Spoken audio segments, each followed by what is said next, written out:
Well, my friends, welcome back to my channel. In this video, I'm going to be doing chapter 11 in my video book on my life after seeing God, and we're going to get started right now.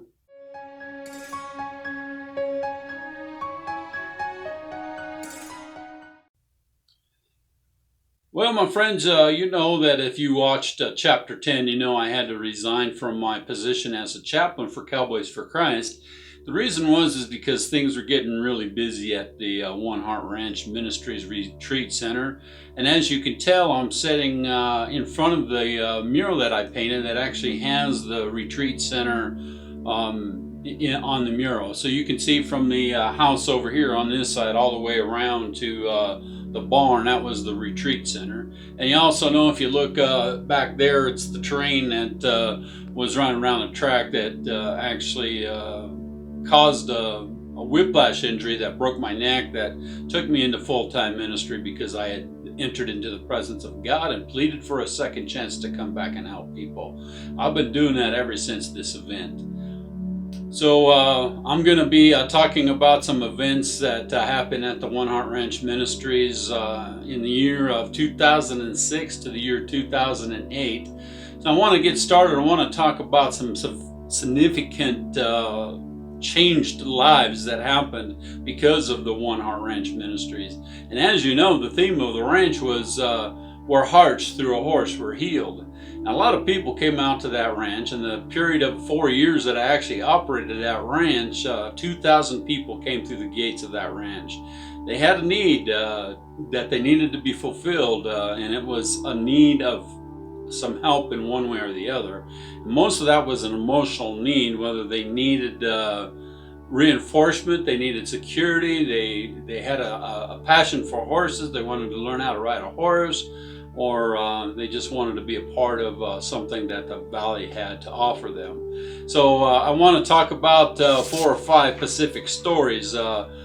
My first story that I want to talk about is a 12-year-old girl. And she was addressed to the ranch through her grandmother that had visitation with her. This little 12-year-old girl, her dad was in prison and the mom had abandoned her, and she was in a foster home where the grandmother was able to visit with her. This little girl was the nicest girl I'd ever met that ever came out to the ranch, but her self-esteem was shot. It was terrible. You could imagine, with a father being in prison and a mother that abandoned her, what her self-esteem was like. We need our parents to reinforce that they're proud of us, that we're doing a good job. We also need our parents to teach us what our schools are not teaching us. Now, this girl came out and she was really shy to begin with, and really timid and really scared of the horses. But her desire was to learn how to ride the horses and go all the way through the horse ownership program. If you've seen my chapter 9 video, which was on horse ownership program lessons, she went through these lessons, and so she started out, and I did everything with her that I did with everybody else. And when she got to the 3rd lesson of learning how to go to the circle corral and walk and stop and turn left and turn right, and even when I was with the lead rope in the middle holding onto her horse, she'd walk okay, she'd walk fine. But when I'd ask her to put that horse into a trot and go a little faster and do a posting up and down to keep rhythm with the horse, well, she got to the point that she would cry, and then she couldn't do it. So if you're crying when you're doing a riding lesson, you have to stop and you have to regain your composure. And if you can't pass that lesson of being able to post your horse at a trot and control that horse, turn, stop, back, these things that you need to do, you could not go on to any more advanced lessons. So I had to have her go back and repeat some of the lessons, and we just kept repeating them. Well, one day she was in riding lesson 4, which is to post a trot, and she just couldn't handle it. She started crying. So I took her off the horse and told her that I was here to help her, and no matter what was going to happen, I was going to protect her, and God working through me through the Holy Spirit was going to protect her. So basically nothing bad was going to happen to her, but she kept crying. She didn't have the self-esteem that she needed the reinforcement of parenting units in her life to be able to allow her to know that she could get through this. And so I just knelt down on my knees in front of her and her grandmother. I says, "You mind if I pray over her and the little desires of her heart?" And the grandmother knew I was a pastor, so that's what I did. And I prayed for this little girl and told her if she couldn't come back next week and have the self-confidence that she needed to be able to get through this in the circle crowd, she couldn't move on and do any more work. So the next week came around, and that little girl was surprising. She rode this horse, and she did the posting trot. And on this level horse, she went all the way through the program. She was able to do the arena work. She's able to ride the second grade horse, which was, we had 3 horses for the advancement of the lesson. So the first horse was an older horse that would hardly move. The second horse was well trained and it would stop on command. And the third horse that I used was for advanced programs that kids that knew how to ride, I wanted them to have a little bit more of a hotter horse to be able to know how to handle that. And most people could do that. Most kids could do that. Well, once this 12-year-old girl that had a shattered self-esteem, she wanted to ride that biggest third level horse, and she wanted to ride it in a circle corral. So I said, all right. And it happened to rain the day before, and I thought it was okay in the circle corral, but it was a little wet underneath the sand. She got up on that horse, put a kid saddle up on that horse for her, and she proceeded to do a posting trot from that bigger horse with me holding on to the lead line from the center. And then I asked her, I says, "Okay, are you ready to post by yourself?" And she said, "Okay, release the line." And I released the line, and she went into a post, and that horse went around the corner and sit on some wet sand underneath there, and that horse just basically fell down on its side, laid right down with that girl on her back. That girl never cried. I pulled her out from underneath that horse, and she had so much confidence because of what was going on at that One Heart Ranch that she learned a lot from that. She was not hurt. She was more concerned about the welfare of that horse. She thought that she had hurt the horse because when I was walking with the horse and I had control of the horse was fine. But because, the horse actually, went into a wet piece of sand and fell down, just laid down on her. And she wasn't scared. That was amazing. That was amazing. And she went on to give me gifts. She would. There was a lamp that she brought me that had a horse on it and stars around the lamps. And she would make things at school and bring me things from school. And I guess I was being like a parent, I guess, but more than a parent. I was being a friend. I was encouraging her. I was supporting her, and the horses were loving her. And that horses are a spiritual animal, and they have a connection. And if you're nervous, the horse is going to sense that. So the next thing I want to talk about is a couple that came out, and they took the riding lesson program, and they came out and they were thinking about buying a horse, so they told me, and so they wanted to go through the program. And so they both 1 week one would do one lesson, and the next week the other one would do the same lesson. So I got to a point where I was in an hour I was doing 30 minutes with one, 30 minutes with the other one, but I felt like that wasn't not enough. So their 6-week riding program turned out to be 12 weeks because I'd have one watch, and then the next week the other one would do what that other one was doing. So that was a pretty good situation, and they were adults. They were in their 50s probably, and they successfully graduated the course. And one of the things that I always did every summer, at the end of the summer, I'd always invite all the students and their families to come out to a barbecue that I had. And I had this every year, and this last one that I had that I remember, this couple came out. There was 45, 50 people out there. And the wife of the couple that came out, she had a scarf wrapped around her head, and she looked really pale. She looked sick. And so they went through the line. They got their food, and they kept eating, and they talked to the other members. pardon me, I'm fighting the cold. So anyway, they talked to these other members, and I kept looking at this lady and this scarf on her head, and I felt something in my spirit that something was wrong. And so finally, once everybody left, they came up to me and they says, Pastor Michael, I think the lady's name was Lynette. I can't remember now. It's been so long ago. But they told me that she had brain cancer, and she was diagnosed when they first came out and started doing the lessons. And on her bucket list, she wanted to ride a horse with her husband. So they took the horse ownership program because it was a bucket list of hers before she died. So she came out with this scarf around her head, just frail and lost a lot of weight, and it just broke my heart because I didn't sense that when I was giving them the riding lessons. And so they came out, and at the end of this barbecue, they came up to me and they says, Pastor Michael, we got one last request for you. We'd like to do a companionship ride with you, but my wife is so weak she won't be able to stay on the horse by herself.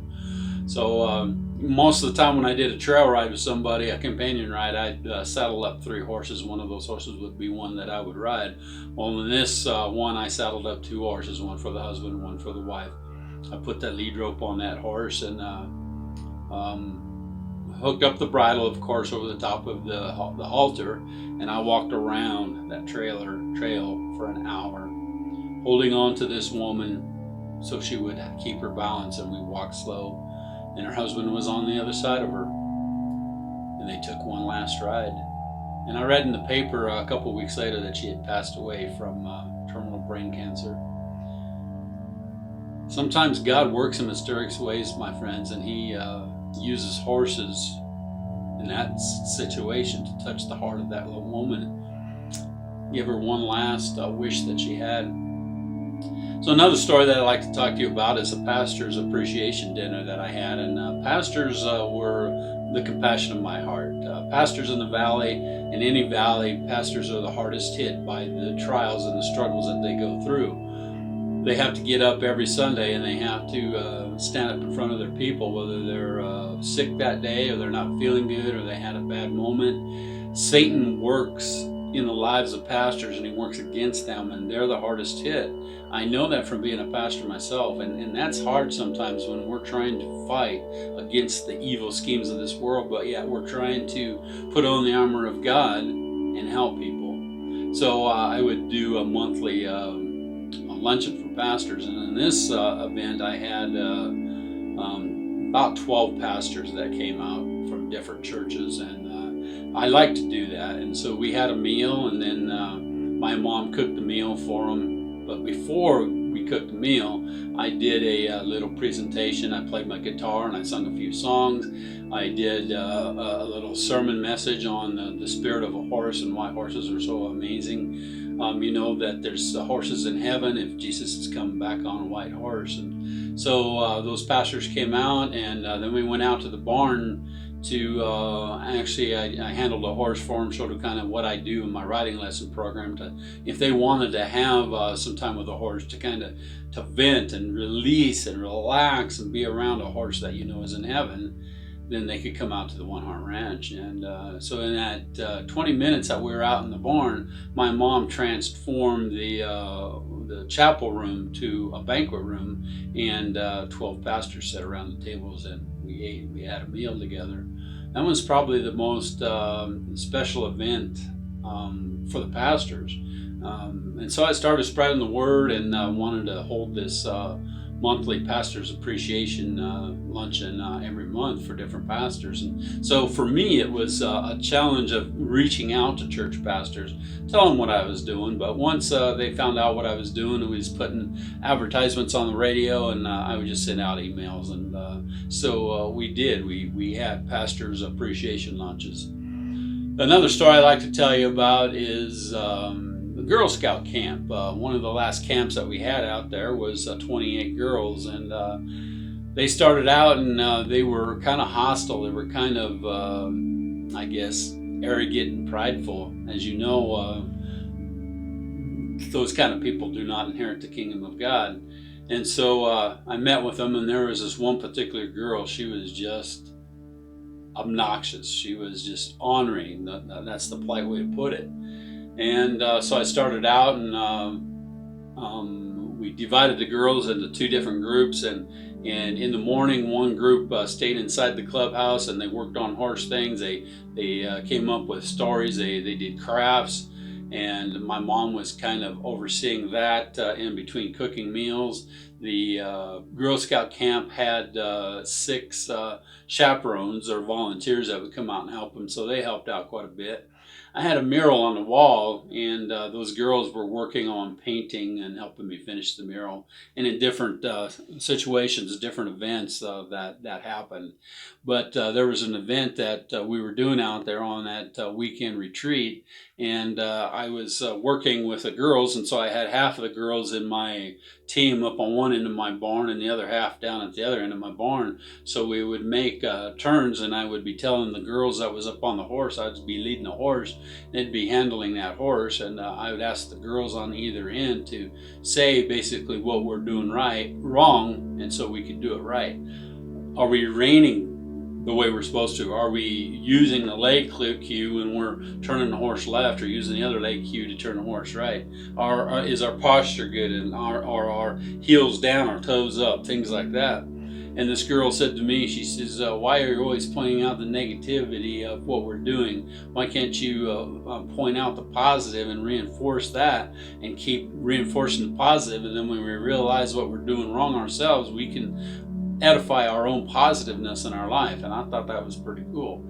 So this girl, she told me, she said her dad was always being negative to her, and the girl was just crying. And by the end of that camp, a lot of girls were coming up to me and telling me about the hurts and the concerns that they had at home and school and everything. And they were feeling the love and the satisfaction that they were needing from those horses, but they was getting something from me as well. It was getting some praise. It was getting some respect. Yeah, a grown man respecting a little girl. Those girls ranged from 7 years old up to probably 16 years old. I was showing them some respect. That's important, my friends. If you're going to help people, you're going to save somebody's broken heart, you're going to heal it, you need to show them some respect. You can't be bringing out the negative. And when it comes to the molding process, and this is what was going on, my friends, I was in the molding stages. And it's the molding stages of my life that brings me to this point of this video book that I'm doing. I first started out with several videos on the heat of adversity. Those are the things that take us into the fire that we can't handle, that we need help from. And then once God sees this image in us, when we're in that heat of the fire, He can pull us out of that fire and begin to mold us. I want to show a picture on the screen here of some forms that are holding in concrete. So you see this first one is like a T form, okay? You see the wooden forms have to be strong, and there's rebar in them. Well, now I'm going to show you a picture of a retaining wall form system that is right here. So you're seeing a wall bank of dirt that is going to be backfilled into that retaining wall once it gets up high. If our retaining walls are not high enough, it's not going to hold the dirt. But if that retaining wall form is not strong enough, it won't hold the foundation of the concrete that's being poured into it. Just like us, my friends, when we get to a point that we're trying to help other people, we have to be molded by God first. And if our form is not strong enough to hold what God is going to fill us and equip us with, that mold is going to break. That form, that wooden form that you're seeing in both of these pictures now, they will break, and we have to start all over and go back into the heat of adversity. My friends, that's happened in my life many, many, many, many times since I started the creation of this book many, many years ago. So there's a lot of things that I'd like to talk to you about. The next thing I want to talk about is my internship and my training as an intern pastor, youth pastor at a local church in my valley. One of the pastors that I was working with at my home church, I asked him if he would teach me the ropes of being a church pastor, and he says, you're going to have to start out as a youth pastor. Why was that? Why was that? Because here on earth, the least of us is our children, but in heaven, the greatest is the children. So I have to learn how to talk to children first before I can learn how to talk to the adults.